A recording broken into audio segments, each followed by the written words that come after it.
인격이라는 말 들어보셨나요?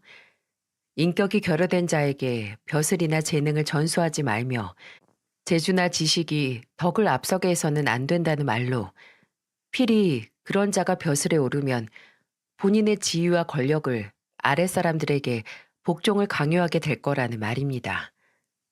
문자를 써서 장황해 보이지만 간단히 요즘 말로 말하자면 인성에 문제가 있는 사람이 감투를 쓰면 분명 갑질을 하게 될 터이니 아예 감투를 쓸 기회를 주지 말아야 한다라고 말할 수 있겠네요. 근데 요새는 지위나 권력이 아니라 슈퍼에서 몇백 원짜리 껌을 사면서도 직원에게 손님이란 특권으로 시비를 걸 수 있는 세상이지 않나요? 제 생각에는 그런 사람들은 본인이 어느 지위에 있던 어떤 권력에 있든 상관없이 본인 보기에 조금이라도 무시할 수 있는 사람을 만나면 바로 갑질할 기회를 노리는 갑질에 목마른 한심한 사람이라고 할 수 있겠습니다.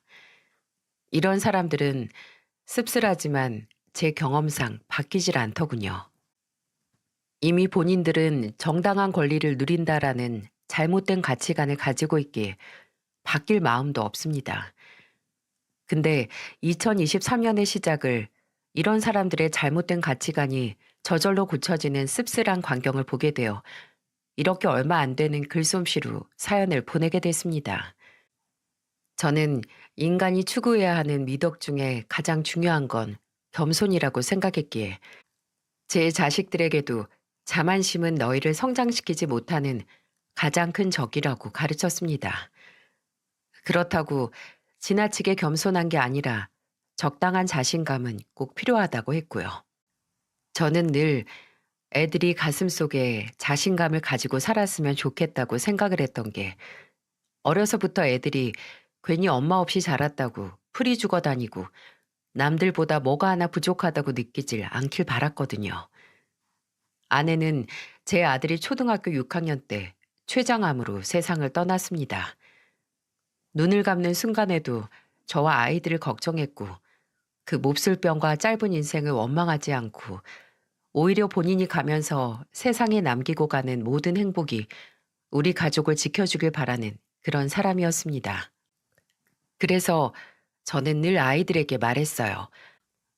엄마를 그리워하는 건 괜찮지만 엄마의 죽음을 슬퍼하지 말라고 말이죠. 엄마는 목숨이 다하는 순간까지도 너희를 사랑했고 그렇게 짧게 살다가는 인생이었지만 너희를 만나서 행복해했고 절대 미련을 남기지 않았다고 말이죠. 그래서 애들이 그런 어머니의 자식이라는 것에 늘 자부심을 얻고 그로 인해 자신감이 올라갔으면 했습니다. 지금도 저와 같은 홀아버지나 홀어머니 분들께서 공감하실지 모르겠지만 아이들을 혼자 키우다 보면 애들이 저지르는 실수나 잘못은 세상에서 한 부모이기에 그렇다라고 낙인을 찍곤 합니다. 부당하지만 아직은 우리가 져야 할 십자가일지 모르겠어요. 그래서 늘 애들이 밖에서 소위 애미 없는 자식들이라고 손가락질 받지 않았으면 해서 정말 양말까지 다림질해 가면서 입히고 저희 어머니나 친척들 손 안 빌려서 제 손으로 밥해서 골고루 먹였어요. 공부도 저도 그닥 연필을 오래 잡은 사람이 아니라서 최고까지 바라진 않았지만 혹시나 공부로 인해 이루고 싶은 게 있다면 택시 일하면서 공장까지 다니며 학원 보내 키웠습니다. 다행히 그 어머니의 그 자식들이라고 저희 아들과 딸은 본인의 자리에서 최선을 다하는 사람으로 컸고 늘 장남으로서 아버지를 대신해 가족을 책임지고 싶었던 아들은 부지런히 공부를 해서 20대 후반에 대기업에 입사해 지금은 원료와 중장기 등의 구매를 담당하는 부서의 총괄 책임자로 일하고 있고 늘 명예로운 일을 하고 싶어 했던 우리 딸은 직업 군인이 돼서 대한민국 최전방에서 열심히 일하고 있죠. 이렇게 한 명은 대기업 임원으로 한 명은 육군 대위가 되어 아버지를 자랑스럽게 해주었지만 제 눈에는 종종 내복바람으로 저와 아내 앞에서 재롱을 부리던 꼬맹이들로 보였습니다. 그래도 그 내복바람의 꼬맹이들이 언제 이렇게 아빠보다 더 아는 게 많고 커졌나 싶을 때가 덜어 있었죠. 딸은 20대 중반부터 근무지 문제 때문에 지 오빠보다 먼저 자취를 시작했는데 같이 자취방 알아보면서 우리 딸 보금자리로 안전하고 살기 좋은 집 알아봤던 기억이 납니다. 딸이 막 자취를 시작했을 때는 하루라도 연락이 안 오면 혹시 무슨 일은 있나, 수도에는 뭐 문제 없나, 집에서 뭐든 잘 챙겨 먹고 아침잠 많은 애가 혹시 지각은 하지 않을까 걱정을 안 한 날이 없었어요.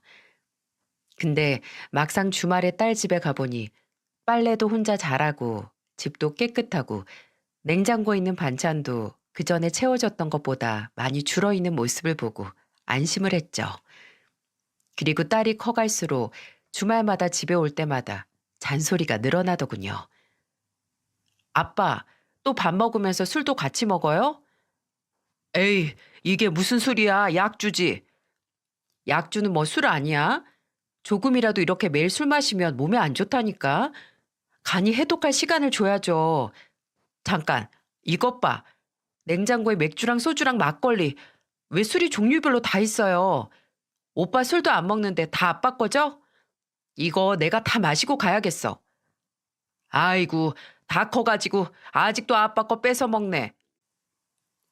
아들은 영 술 체질이 아니라 자식이 다 크면 서로 술잔 채워주면서 추억 이야기하는 게 로망이었던 제 꿈을 이뤄준 게 저 닮아 술꾼이 따로 없는 딸이었는데, 딸이 자취한 후로는 야밤에 술이랑 오돌뼈가 딱 당길 때 바로 뚝딱 만들어서 술 한잔할 술친구를 잃은 것 같아서 쓸쓸하기도 했습니다.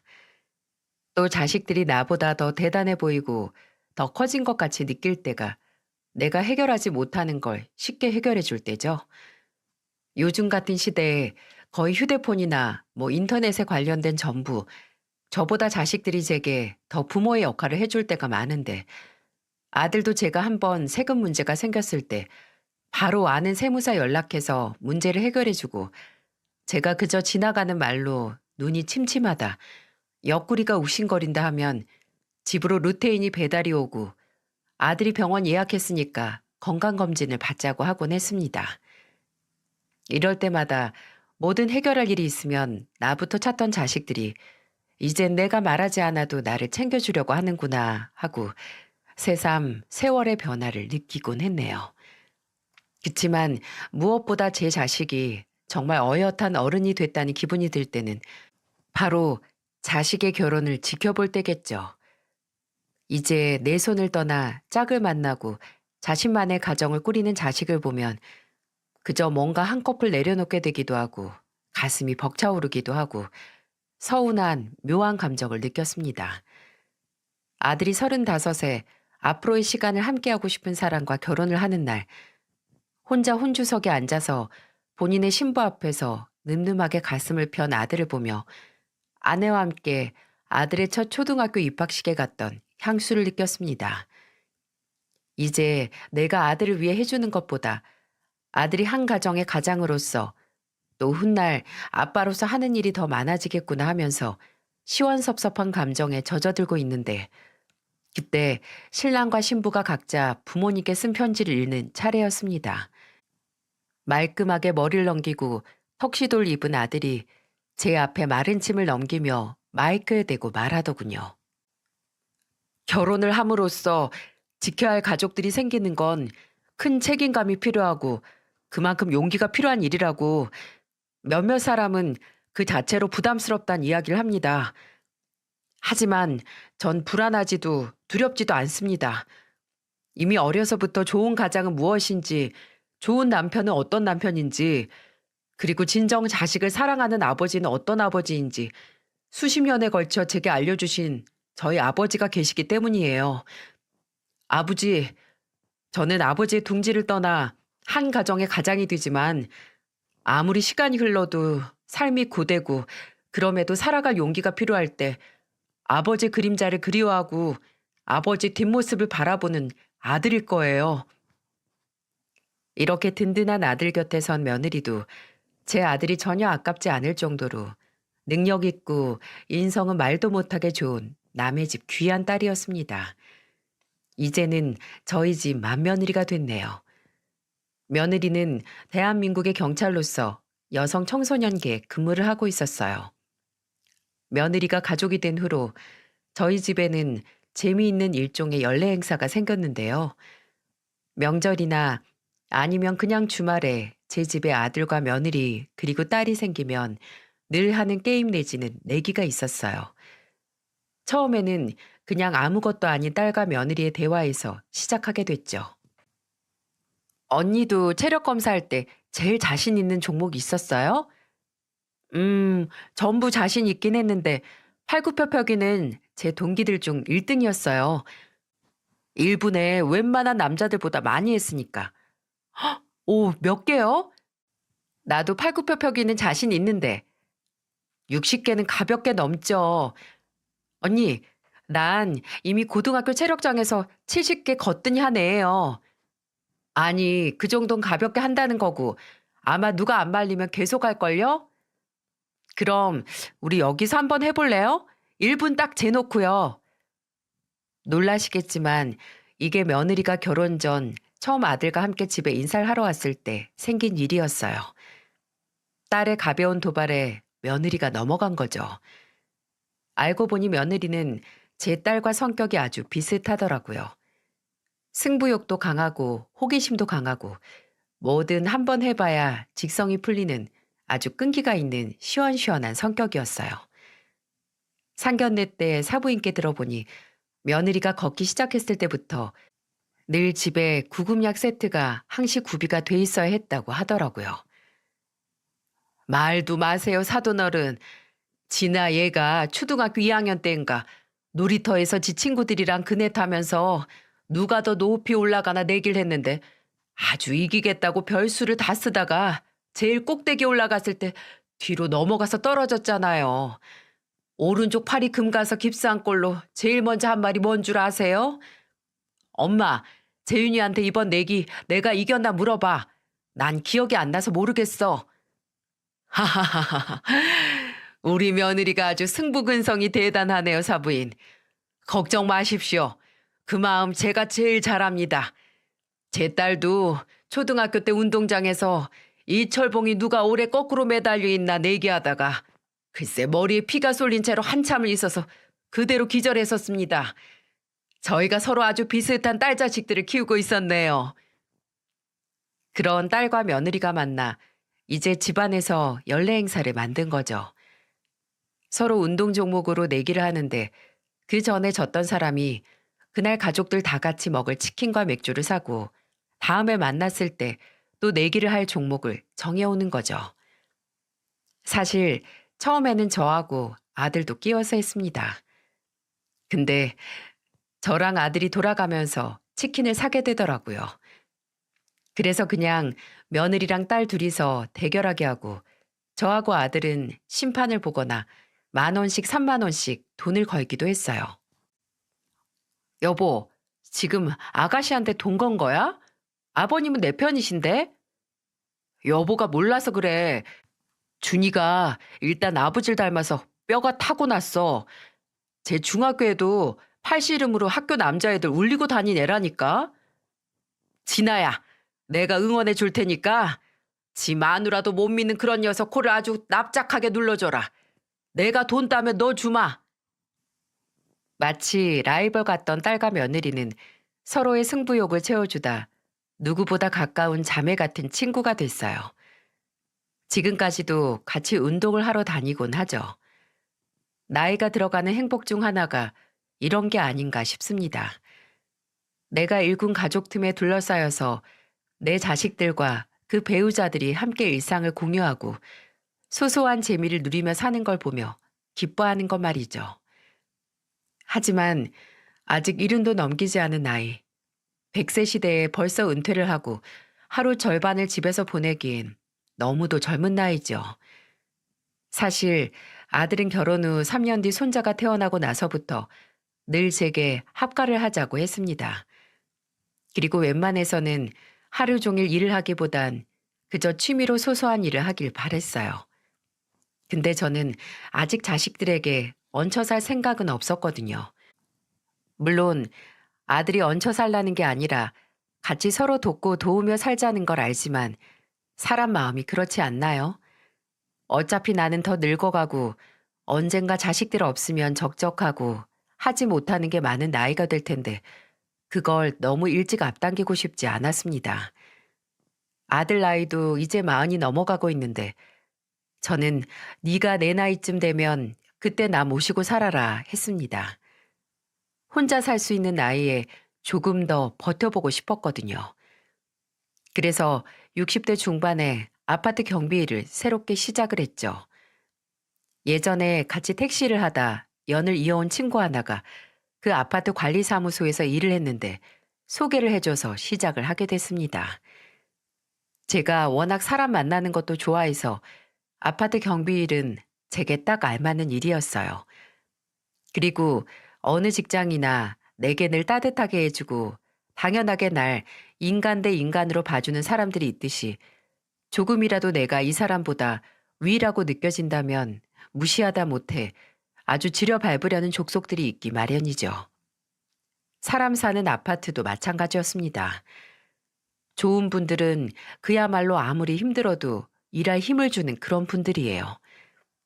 종종 더운 여름에 아파트 화단 가지치기를 하고 있으면 편의점 갔다 오면서 제 몫에 아이스크림을 사와 내미는 학생들도 있었고요. 겨울에는 출근하다가 제가 보이면 주머니에 있던 따뜻한 핫팩을 내미는 회사원 분들도 있습니다. 또 제가 동물을 좋아하는데 산책을 나가는 강아지들이 꼭 한 번씩 와서 제 바지단 냄새를 맡고 가는데 주인은 그게 인사라고 하더라고요. 그리고 제가 일하는 아파트에 딸 둘을 키우는 젊은 부부가 있는데 원래 어린 아이들에게는 인사를 해도 잘 받아주지 않아요. 그냥 멀뚱히 쳐다보거나 아니면 후다닥 도망가는 애들도 있죠.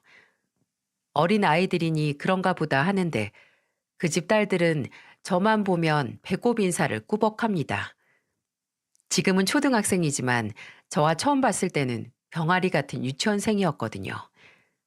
지금도 그 집 식구들과의 첫 만남이 기억이 나는데요. 아이들이 정말 똑똑한 게 그곳 아파트 경비원 아저씨들 얼굴을 어느 정도 기억하고 있더라고요. 한 번은 다른 층에 사는 사람이 버린 가구 때문에 엘리베이터를 기다리고 있는데 자매들 중 큰애로 보이는 아이와 그 아이 어머니가 아파트 현관으로 들어오더군요. 그래서 함께 엘리베이터를 기다리게 됐죠. 근데 그 집 큰딸이 저를 빤히 보더라고요. 왜 저리 볼까 했는데 갑자기 지 엄마한테 속닥속닥 귓속말을 하더군요. 그걸 가만히 듣고 있던 아이 엄마가 미소를 짓더니 이내 제게 그러더라고요. 아저씨, 저희 딸이 경비 아저씨가 새로 오신 분 같다고 하는데 맞으시죠? 아, 네? 네, 맞습니다. 거봐, 내 말이 맞잖아. 지 말이 맞다는 게 입증이 되자 의기양양해진 아이는 새로운 경비원인 제게 뭔가 알려주고 또 도움을 주고 싶었나 봅니다. 아저씨, 저희 아파트에 수요일마다 장 서고요. 금요일마다 분리수거해요. 그리고 아파트 상가에 새로 생긴 빵집에서 메론빵이 제일 맛있어요. 아이고, 그러냐고 몰랐다고 하면서 장단 맞춰주니 며칠 후에 제가 있는 경비실 문을 똑똑 두들기고 있는 소리가 났어요. 그때 만났던 아이와 아이 엄마였어요. 아이는 제게 봉투 하나를 내밀었는데 이럴 수가. 그때 아파트 상가에 있는 빵집 중 가장 맛있다던 메론빵이었어요. 근데 그 먹음직스러운 빵보다도 달콤했던 게 바로 아이가 했던 말이었어요. 아저씨, 앞으로 우리 아파트 잘 부탁드립니다. 그 어린애가 처음 온 경비 아저씨에게 먼저 잘 부탁한다고 손을 내밀 생각을 하게 된 겁니다. 참, 때로는 어른보다 어린 아이들이 훨씬 잘 자란 인간이라는 생각이 들기도 합니다. 이럴 때면 말 그대로 살아갈 힘을 얻는 거죠. 물론 그런 어린아이들보다 덜 자란 한심한 입주민들도 있습니다. 초저녁부터 술 먹고 아파트 단지나 심지어 엘리베이터에 잔뜩 토를 해놓고 도와주러 온 경비원들에게 술주정을 부리는 사람들도 종종 있고요. 아파트 화단을 본인 전용 재떨이로 써서 온통 담배 꽁초밭을 만드는 사람들도 있습니다. 그리고 참 서러울 때가 아파트를 관리하고 지키는 경비원들을 사람이 아니라 우리 집 지키는 개만도 못한 취급을 할 때가 있다는 겁니다. 사람 취급을 안 하는 거죠. 그래도 그런 인간들을 참고 견디며 일할 수 있는 건 좋은 입주민분들의 친절과 응원 덕분인데 그것도 다 소용없을 정도로 저를 악독하게 괴롭힌 인간이 하나 있습니다. 아유, 그 입주민에 대해 말하려면 2박 3일을 잡아도 모자랍니다. 사실 그 입주민에 대해서는 처음에는 말로만 들었어요. 102동에 사는 남자 하나가 아주 싸가지 없게 그지없다고 말이죠. 아파트 내부 청소해주는 여사님들이 바닥 물걸레질 하고 있으면 지나가다가 바닥이 미끄럽다고 누구 대가리 깨지는 걸 보고 싶냐고 고래고래 소리를 질렀답니다. 웃긴 게 그 여사님 말을 들어보니 그 입주민이 지나간 곳은 아직 걸레질도 안 한 마른 바닥이었다고 해요. 또 102동에 근무하는 경비원이 자주 바뀌는 이유도 그 입주민 때문이라는 소문이 돌기도 했습니다. 주차도 늘 개떡같이 해놓고 층간소음으로 민원도 자주 들어오는 집이라서 관리실에서 중재를 하기 위해 연락을 하면 아예 사람 없는 집인 척하거나 아니면 적반하장으로 그렇게 예민하면 산에 들어가서 살라고 새벽 1시에 고성방가를 하기도 했습니다. 근데 민원이 들어온 내용은 102동 그 입주민이 주말이면 아침마다 노래방 기계를 틀어놓고 노래를 한답니다. 공동 주거 공간에서 다들 평일에 쌓였던 피곤함을 해소하는 게 주말이지 않습니까? 근데 주말에 아침부터 노래 솜씨를 뽐낼 거면 지가 숲이든 산이든 들어가서 불러야죠. 그게 사람이 사는 배려 아닌가요? 그런데 늘 말로만 들어오다가 제가 그 102동으로 배치가 됐습니다. 그전 경비원이 그만뒀거든요. 저는 항상 말로만 들어서 사실 그 입주민 얼굴도 몰랐습니다. 다른 동에도 좀 마주하기 힘든 입주민은 언제나 있었으니까 괜찮을 거라 생각을 했는데 짧디 짧은 경비원 인생에 큰 위기가 찾아왔네요. 제가 근무하는 아파트는 경비실 옆에 입주민들이 쓰레기 봉투를 버리는 대형 쓰레기통이 있습니다. 그날은 대형 쓰레기통 옆에 있는 음식물 쓰레기통에 누가 음식물 쓰레기에서 나오는 국물을 좀 흘렸는지 냄새가 하도 나서 걸레로 살짝 닦고 있었죠. 근데 그때 저기서 한 40대로 보이는 남자가 오더군요. 그 남자가 손에 들고 있던 쓰레기 봉투를 대형 쓰레기통 위에 척 올려두는데 그 안에 보여서는 안 될 게 보이더라고요. 토마토였습니다. 작은 방울토마토가 10알은 넘게 그 안에 있는 겁니다. 색깔이 빨개서 더 잘 보였네요. 저는 그걸 보자마자 태연하게 쓰레기 봉투를 두고 가려던 남자를 세웠죠. 저기요, 여기 일반 쓰레기 봉투 안에 음식물 쓰레기 봉투 넣으면 안 되는 거 아시죠? 이번엔 실수를 하신 것 같은데 다음번부터는 음식물 쓰레기하고 일반 쓰레기 구분해서 버리셔야 해요. 저는 최대한 유하게 말했습니다. 괜히 언성 높이고 싶지 않고 정말 실수를 했을 수 있으니 말이죠. 근데 이 인간 입에서 나오는 말이 가관이었네요. 허, 아저씨가 뭔데 나한테 이래라 저래라 하는데요? 그럼 지금 내가 이 길바닥에서 이 쓰레기를 헤쳐서 음식물을 꺼내야 한다는 거요? 아니, 그게 아니고 다음부터는 조심하시라 그 말입니다. 내가 왜 조심해야 하는데? 내가 내 집에서 나온 쓰레기 내 아파트 쓰레기통에 버리겠다는데 왜?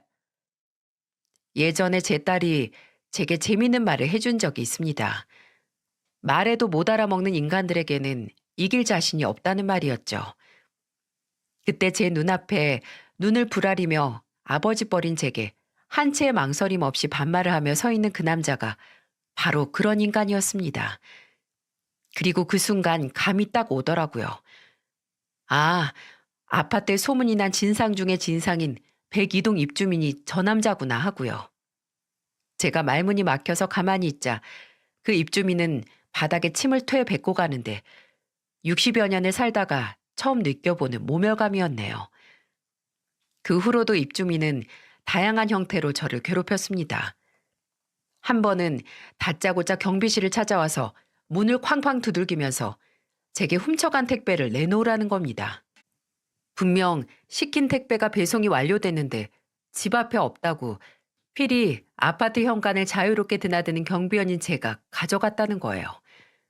저는 절대 아니라고 괜한 의심하지 말라고 했지만 그 입주민은 이상한 망상이 있는 것 같더군요. 그럼 아저씨가 내 택배 어디 있는지 찾아내든가요. 여기서 왜 돈 받는데? 내가 내는 관리비로 월급 받으면서 고작 이런 것도 해결 못해요? 이 보세요. 여기 와서 괜한 사람 잡기 전에 배송한 택배 기사하고는 연락해봤습니까? 그랬는데도 정말 도난을 당한 거라면 관리사무소에 연락을 해서 찾을 수 있는 방법을 찾아볼 수 있지만 다짜고짜 이렇게 밀고 들어와서 사람 도둑 만드는 게 합당하다고 생각해요? 아, 그럼 내가 배송기사한테 전화만 해보면 내 택배 아저씨가 찾아준다는 거죠? 어디 가만히 있어 봐요. 그러더니 정말 제 앞에서 씩씩거리며 전화를 겁디다. 여보세요. 아, 나 오늘 택배 받은 사람인데 여기 택배가 집 앞에 없어요. 네? 땡땡 아파트 102동 507호요. 네. 네? 언제요? 아, 난 전화를 한 적이 없다니까. 누구요? 뭔 일을 이딴 식으로 해. 그럼 어디 맡겨놨는데요? 어디 편의점? 후문, 정문. 한참을 전화를 붙들고 있던 입주민은 바람처럼 제가 있던 경비실을 빠져나갔어요. 참나. 그리고 10분 정도 뒤에 저 멀리 그 입주민이 정문 쪽에서 박스 하나를 들고 가는 게 보이더라고요. 예상이 가시나요?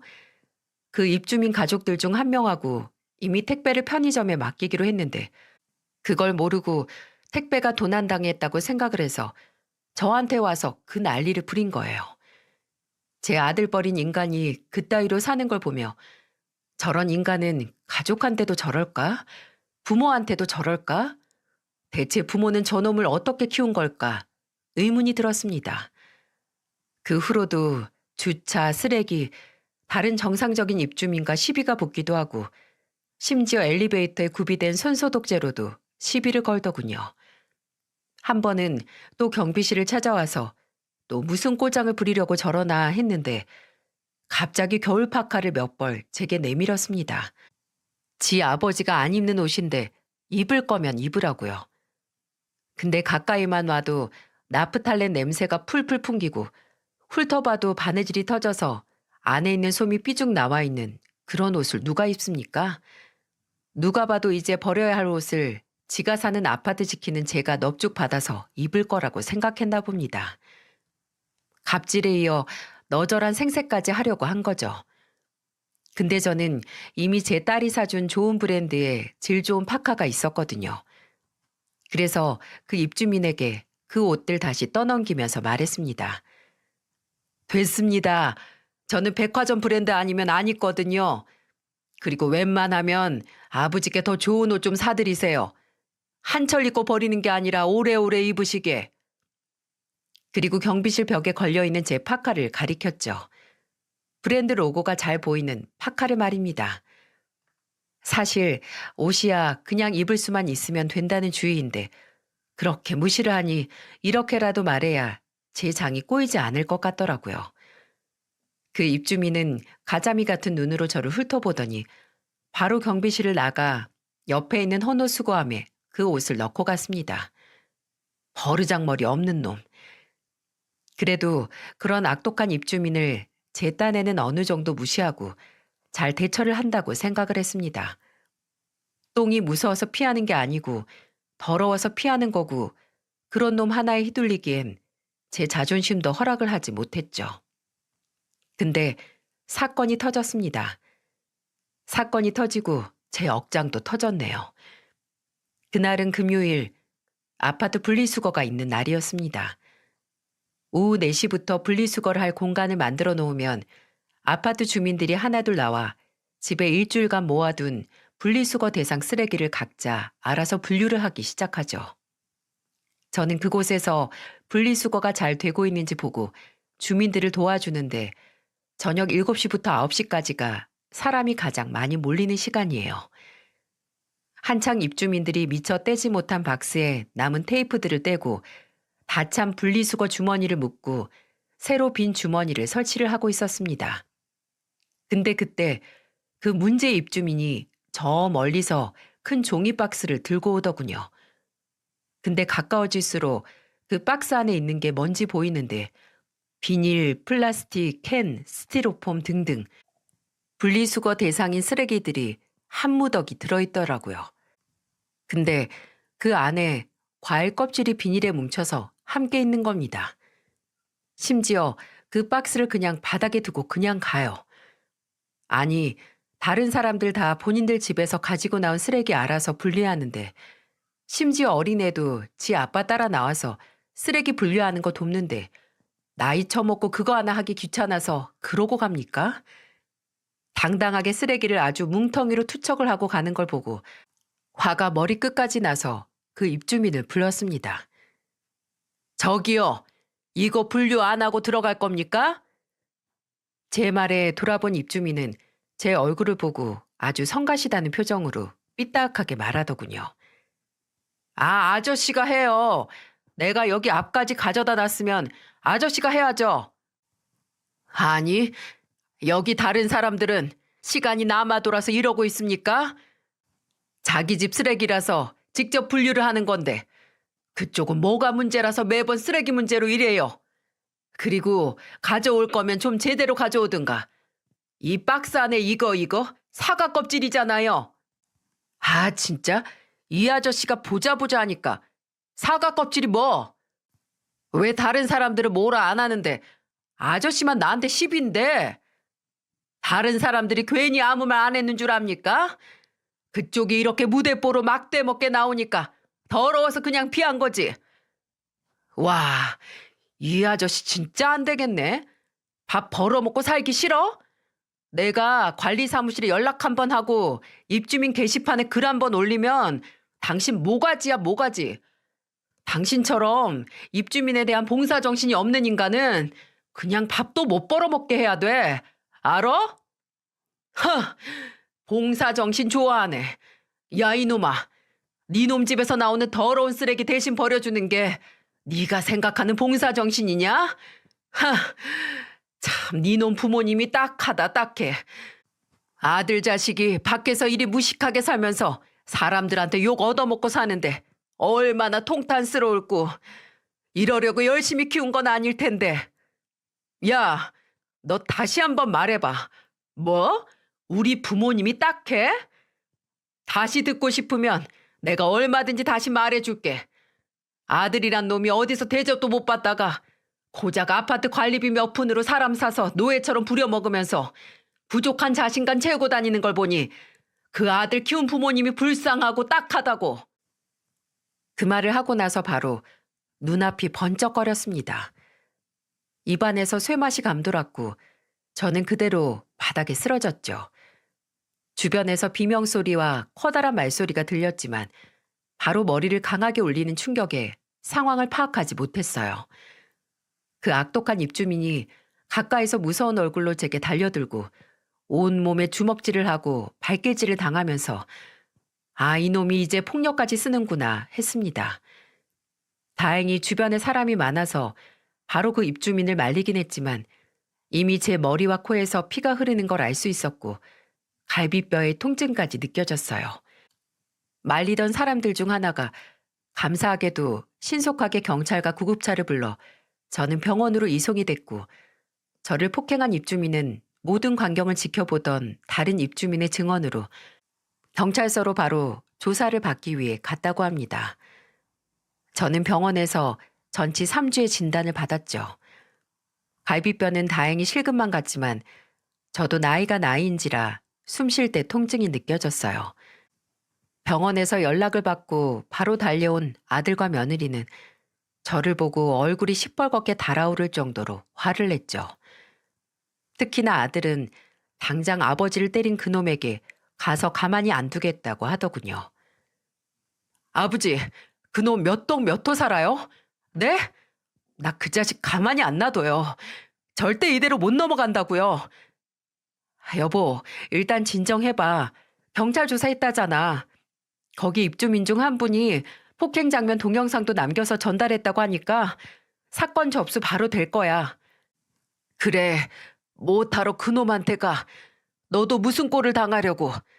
그냥 법에 맡기자. 법대로. 아버진 이렇게 병원 신세까지 져야 하는데 정작 폭행한 놈은 조사받고 나서 편하게 집으로 갔겠죠. 뭐 초범이라느니 집에 딸린 식구가 있냐느니 아니면 술을 먹었거나 복용하는 약이 있다고 하면 바로 정상 참작되는 거예요, 이거. 그래서 뭐 너도 가서 이 애비랑 똑같이 만들어준다고? 됐다, 됐어. 그런 짓을 왜 해? 왜 똑같은 수준이 되려고 해? 이게 어떻게 똑같은 수준이에요, 이게? 부모가 이 지경이 됐는데 안 이럴 자식이 어디 있어요? 아버지, 그냥 빨리 그 집 동이랑 호수 말해주세요. 네? 아니면 저 그냥 아파트 찾아가서 아무나 자꾸 물어봐요? 아파트에 있는 집 다 돌면서 네가 우리 아버지 때린 놈이냐고 할 거라고요. 아들이 이렇게 감정적으로 구는 건 정말 처음 봤습니다. 늘 딸이 더 성격이 불같고 아들은 침착하다고 생각을 했거든요. 근데 자식이 밖에서 맞고 왔을 때 가만히 있는 부모가 없듯이 자식도 마찬가지더군요. 아들은 정말 이 집 저 집 돌며 아버지 때린 자식 찾을 기세였고 저는 한숨을 쉬며 그 입주민이 사는 아파트 동과 호수를 말했습니다. 그리고 며느리에게 말했어요. 나랑 여기 안 있어도 되니 아들을 따라가 달라고요. 행여 아들이 분노에 돌아오지 못할 강을 건너면 큰일이니까 말이죠. 이미 그때 시간이 밤 10시가 넘어가는 시간이라서 며느리는 아들을 설득해서 다음날 그 입주민 집으로 가기로 했습니다. 그리고 저는 병원에서 두들겨 맞은 내 몸뚱이보다 아들이 그저 괜한 실수를 하지 않길 바랐죠. 그 입주민을 만나고 나면 며느리가 전화를 해주기로 했는데 통 연락이 없어서 제가 저녁 8시쯤에 며느리에게 전화를 했습니다. 여보세요? 진아냐? 잘 갔다 왔니? 준호는? 전화가 없어서 내가 먼저 걸었다. 아, 네. 아버님, 제가 승준이 유치원 때문에 정신이 없어서 먼저 연락을 못 드렸어요. 죄송해요. 아니다, 됐어. 그것보다 갔다 왔니? 준호가 괜한 짓은 안 했고? 네, 다행히 안 하긴 했는데요. 아버님, 아니 할 필요도 없었어요. 어? 할 필요가 없어? 그게 무슨 말이냐? 그 남자가 알고 보니까 남편 회사랑 계약한 하청업체 대표더라고요. 남편이랑 아는 사이였어요. 이 얼마나 좁은 세상이란 말입니까? 이게 가능이나 한 말인가요? 앞서 말했던 것처럼 아들은 대기업에서 하청업체에서 원료와 중장기를 들여오는 구매 담당 부서의 총괄 책임자였는데 그 버르장머리 없는 입주민이 아들이 관리하는 수많은 하청업체 중 하나의 대표였다는 겁니다. 따지고 보면 그 입주민에게 제 아들은 중요한 고객이자 몸집이 큰 갑이었던 거죠.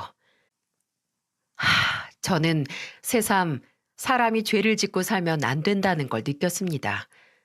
제가 어안이 벙벙해서 아무 말도 못하는데 며느리가 그때의 상황을 설명해 주더라고요. 혹시 몰라서 그 집 초인종 누르기 전에 얘기는 제가 한다고 했어요. 남편이 이성을 잃고 해코지라도 하면 아버님한테 한 짓 합의해서 퉁치자고 나올 게 뻔하니까요. 그래서 그 집 문 앞에 갔을 때 제가 앞장서고 남편은 제 뒤에 서 있는데 초인종 울려서 문이 열리니까 40대 정도로 보이는 남자가 나오더라고요. 근데 제가 무슨 말도 하기 전에 남편이 뒤에서 나와서 그러는 거예요. 어? 최 대표. 그리고 그때 아들이 며느리 뒤에서 나와 그 입주민 앞에 서서 그 입주민을 최 대표라고 부르니 입주민의 눈이 마치 터질 것처럼 커졌다는 겁니다. 며느리는 그 눈이 튀어나오는 것 같다고 하더군요. 며느리는 처음에 문을 열어줄 때 시큼떨떨한 표정이었던 사람이 아들을 보자마자 갑자기 굉장히 순진한 표정이 되더니 심지어 어깨도 살짝 굽히며 허리를 숙였다는 겁니다. 그리고 하는 소리가 아니 부장님이 여기 어떻게 제 집은 어떻게 알고 오셨어요? 여보, 아는 사람이야? 내가 관리하는 하청업체 중 하나 대표야. 근데 최 대표였어? 남의 집 아버지를 병원 신세 지게 한 게 최 대표 당신이었냐고. 네? 아니 부장님, 저는 부장님께서 무슨 소리를 하시는지 당신 오늘 사람 하나 팼지?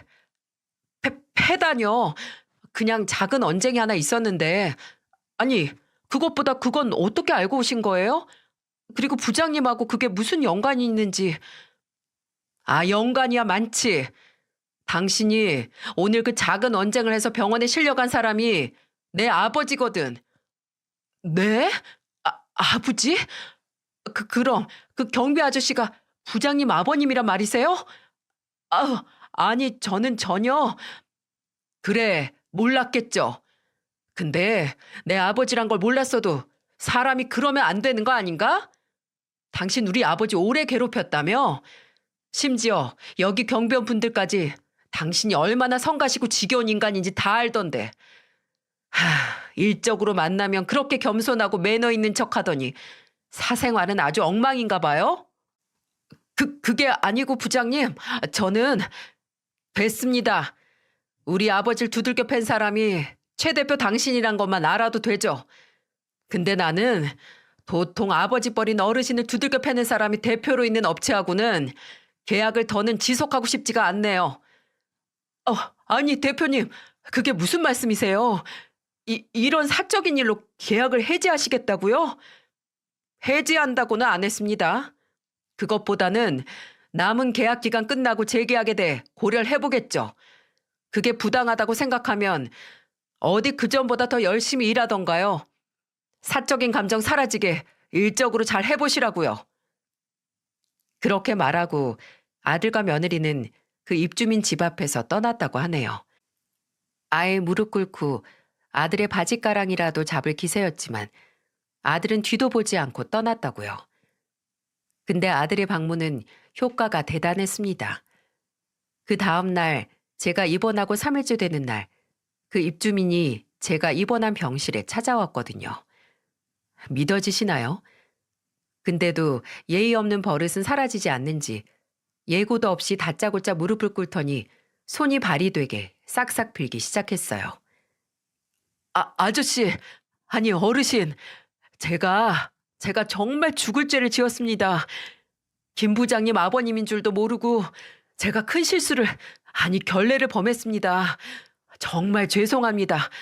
한 번만 용서해 주시고 김 부장님께 그날 일에 대해 잘 좀 설명해 주시면. 무슨 말을 해도 절대 행동 하나 바뀌지 않던 인간이 먹고 살 길이 막막해질 위기에 들어서자 바로 꼬리를 내리는 게 그 속도가 너무나 빨라 신기하면서도 씁쓸하더라고요. 쓴맛이 도는 입을 열어 말했습니다. 잘 좀 설명을 해? 뭘 어떻게 설명을 해줄까? 자네가 나한테 지금까지 갑질했던 거 세세히 다 설명을 해줄까? 아니면 자네가 나를 걸레장 마냥 흠씬 두들겨 패줄 때 얼마나 아팠는지 그걸 다 말해줄까? 아니 어르신, 제 말은 그게 아니고. 일 없으니까 돌아가.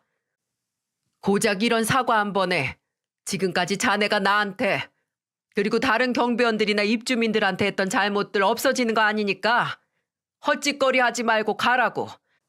참, 내가 자네 회사 최대 고객인 회사 직원인 아들이 없었으면 어떻게 됐을까? 절대 이렇게 무릎까지 꿇고 사과하면서 반성하는 척 할 일 없었겠지. 지 밥줄 놓칠까 이제 제정신으로 돌아온 정신줄 잘 잡고 좀 살아. 그리고 앞으로는 제발 쓰레기 좀 잘 버리게나. 앞으로도 음식물 쓰레기 일반 쓰레기 봉투에 넣을 거면 차라리 자네가 그 봉투 속으로 들어가게나. 그게 쓰레기를 제대로 버리는 방법이야. 이렇게 말하고 그 입주민을 쫓아내긴 했지만 한편으로는 아들이 제게 일어난 일로 인해 지금까지 일적으로 계약을 해왔던 업체를 끊어내질 않길 바랬습니다. 그것도 일종의 갑질이고 그렇다면 제게 갑질을 한 입주민과 다를 게 뭐가 있겠습니까? 아들에게도 행여 그러지 말라고 말을 했지만 괜히 신경이 쓰였네요. 3주 뒤 저는 무사히 퇴원을 했고 그 입주민은 아파트 단지 내에서 저를 피해 다녔습니다. 처음에는 어떻게든 다시 말을 붙이고 제 경비실에 음료수 선물 세트를 사들고 오긴 했지만 제가 받아주질 않으니 포기하고 이제는 쥐새끼 마냥 피해 다니더라고요. 그런 놈 신경 끄고 저는 퇴원해서 돌아온 저를 따뜻한 마음으로 맞이해주는 다른 입주민 여러분만 신경을 썼습니다.